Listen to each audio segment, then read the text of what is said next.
Apple managed to succeed in China where so many other Western companies, Google, Facebook, even Amazon, struggled or failed. That's a rare story in tech. What did Apple do differently in China that allowed it not just to survive, but to thrive when so many others didn't? Some of the companies that didn't do well in China did so because they're involved with services, Google, Facebook. That's content, and that gets heavily censored by the Chinese Communist Party.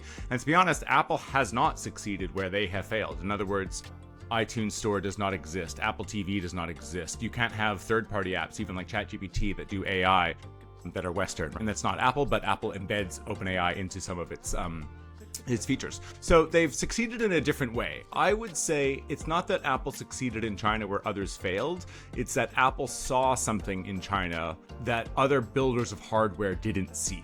Most builders of hardware looked at China in early 2000s and saw scale possibilities and low cost, high margin for them. Apple saw China and understood that there were unconstrained design potential, that everything Johnny Ive wanted to do was made possible by ubiquitous labor, hardworking labor, dynamic labor in China, and an ability to build factories, basically custom made for Apple, just at an enormous quantity, and more than that, so quickly. I have stories in the book where an Apple executive is looking at a field of garbage while Terry Guo says, "There's your iPod factory," and the Apple executive's having like a panic attack because he doesn't realize just how quickly a factory can go from literally piles of dirt and garbage to up and running with tens of thousands of workers inside.